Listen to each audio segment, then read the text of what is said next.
Hello. Today we're going to talk about roles and hats, and some people call them avatars, and how you can use them to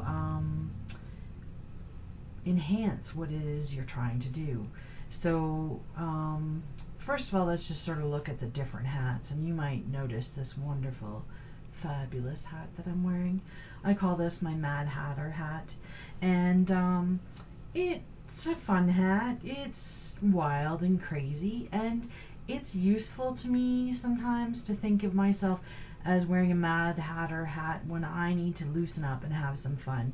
But it's also really good when I need to be intuitive, to sort of understand what's going on around me.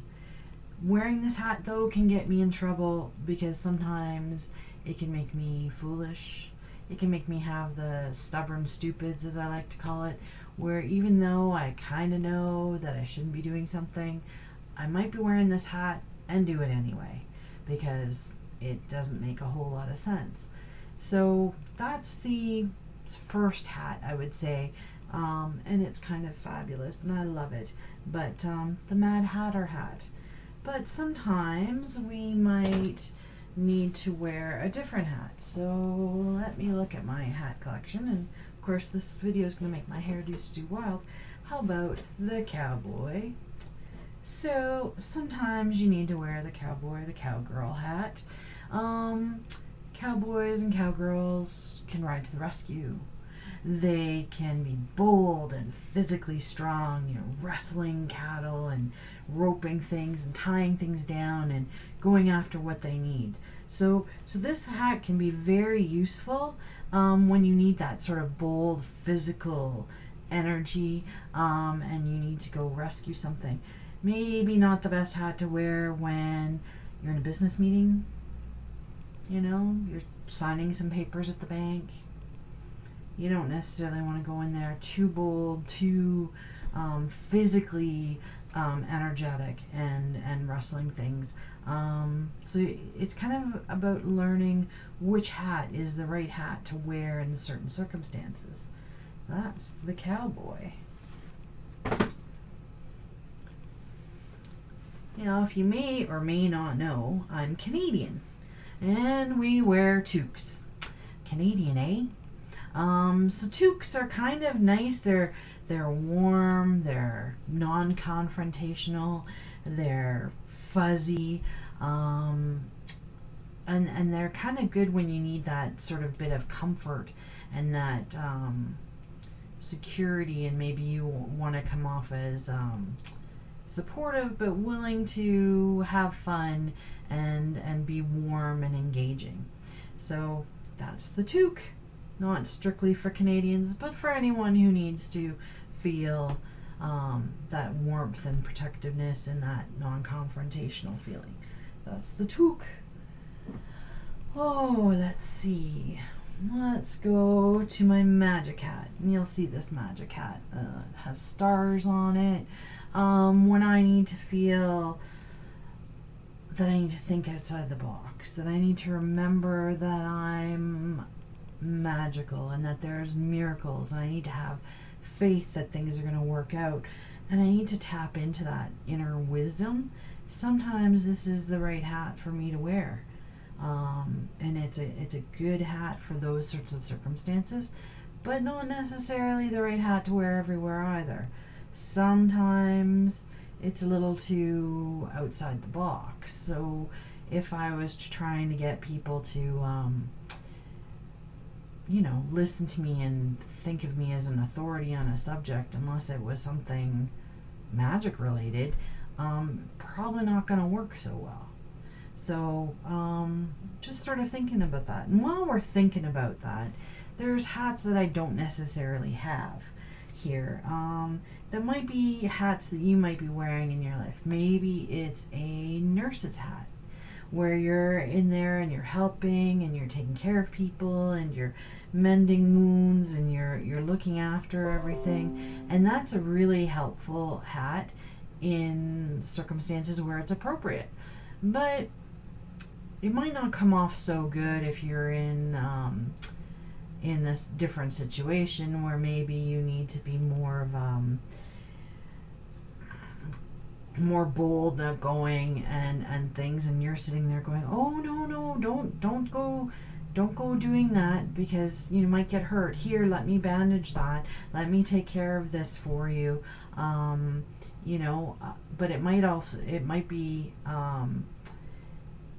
overbearing to someone else who needs to have some autonomy and some self-control. So that's like a nurse's hat. And then there's like the crown, and lots of people think, oh, I'm the queen, I'm the king, blah blah blah, and that's okay. There's nothing wrong with that, and being the authority on things and setting the rules and setting the boundaries and doing that. But it's also a hat that wears a lot of responsibility because you've said that this is the way things are.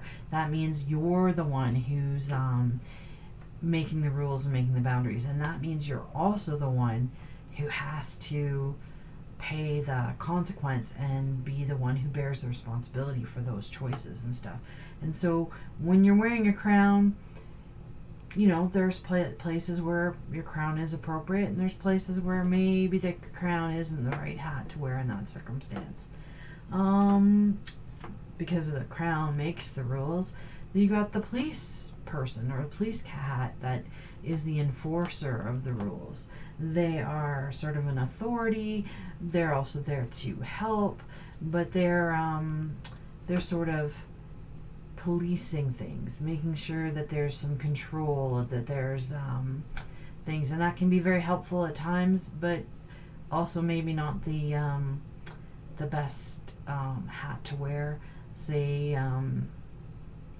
your friend's mending or nursing a broken heart because a relationship ended. Going in as the authority and being all, having some control and enforcing rules might not be what your friend needs right then. That friend might need the nurse's hat for a little bit, or something like that. That might be more of an appropriate hat to wear in that circumstance. And so I just want you to sort of think about the different hats you wear and what might be serving you. Maybe you're wearing the police hat way too much and need to wear, maybe something else. Maybe something a little more fun, something a little more team player-ish. So like your ball cap. You're going to go play on the team. You're going to be a team player. You're going to help everyone. And we have a common goal and we're working towards together. That might be a more appropriate hat to wear in certain work situations. It might be a good hat to wear in group endeavors. So, just being conscious of what hats you're wearing and what circumstances. It's some people call them avatars, and avatars is a good word too, especially for gamers, and you understand that, maybe this avatar is a better fit for whatever task that you're trying to achieve. And for me, I kind of like to think of myself as I'm always me. I'm always who I am, but sometimes I wear different hats or roles, and that helps me to do different things. So, like your team player, you're maybe a trucker, you're getting things from point A to point B, you're kind of getting things done, but you're serving as a whole with a ball cap. And I've got my fedora.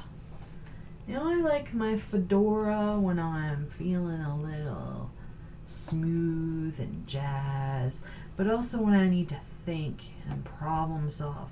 Maybe I'm doing a little detective work. So I've got my fedora on and I'm thinking through the issues and stuff. So this is a good hat to wear when you're trying to figure out or sleuth out the answers to things. It's a good hat to wear when you problem solving, when you need to tap into that sort of, I wouldn't say spy, but maybe detective, where you're trying to detect what's going on. Other hats that I don't necessarily have. A biker helmet. Biker helmets might represent a bit of rebelliousness. a bit of, risk taking, but it's a helmet, so you're doing it safely. So you're risk taking, but safely. You know what I mean? Fireman's hat or helmet, fireman's helmet. I like to think of that one as you're being like a hero. You're taking some courageous and bold action, bravery. But again, that might not be the right hat to wear when you're, sitting in a boardroom having a meeting with your coworkers. You might want to do something more like a ball cap if you're being more of a team player situation, or maybe even your fedora like I'm wearing when you're trying to think through or solve some problems, that sort of thing. The other hat that comes to mind is, those graduation caps, with the little square ones with the tassel that hangs down. That's a good one to wear when you need to remember your intellect and your wisdom and your knowledge that you've earned, and it's an accomplishment hat too. It says that I've done this. I've done the work and I graduated. I succeeded. So that might be a good hat to wear when you're feeling like maybe you're not being as successful as you liked. Maybe it's a good time to put that hat on and sit there and remember your past successes. So one of the questions I'm going to pose to you is, what hats are you wearing in your life? What hats are serving you in certain circumstances, and what hats are maybe you wearing too much of and could get back into having more balance? All of these hats or roles have a place and have a purpose for what you're doing in your life. You can't go through, well, I guess you could technically go through your entire life just wearing the one kind of hat, but it sets up certain circumstances that make it difficult sometimes. So if you're always being the crown, some people are going to be totally put off because you're not relatable, because you're always sort of above them and looking down on them and making the rules all the time and not really having any fun. So you might want to play up all the different hats that you have. Maybe leave in the comments what hats you have that I haven't mentioned here that you like to play with or you like to wear, and how are those hats serving you, or how are they hindering you in your personal growth? And I'm going to challenge you to try switching up your hats. Maybe try out a new hat for a little bit. You don't always have to be strict thinking. You might want to pull out the Mad Hatter hat and just have a little bit of fun and be a little wild and crazy and think outside the box. But don't get stuck wearing any one hat for too long a time, because they all serve their purposes. They all have rules. And, you're the one who chooses which hat to wear in which place. But you also get to choose, by choosing that hat and doing that role, you also get to experience that result or that outcome from wearing those hats and how others relate to you. So I'm going to encourage you all to get curious, play around with your hats, figure out which ones are working, which ones aren't. Switch them up. If you feel like you need a little comfort, put your toque on, get a cup of hot chocolate and just snuggle in for the day. But whatever you do, just choose a different hat. Choose to look at things, choose to see what roles you're playing, and see what changing things up could do. Anyway, as always, I'm Candace from Inner Light Coaching. I'm happy to work with you to discover what hats you're wearing and whatnot. All other coaching I can do as well, but I just wanted to do a quick video about hats and your roles and avatars. So feel free to reach out to me. We could set up a free exploration session and maybe work through some issues that are going on with you and see whether or not we're a good fit to work together. Until then, I think I'm going to go out and have some fun in the yard. play with my ball cap and get some stuff done. All right, have a great day, everybody. Take care. Bye-bye.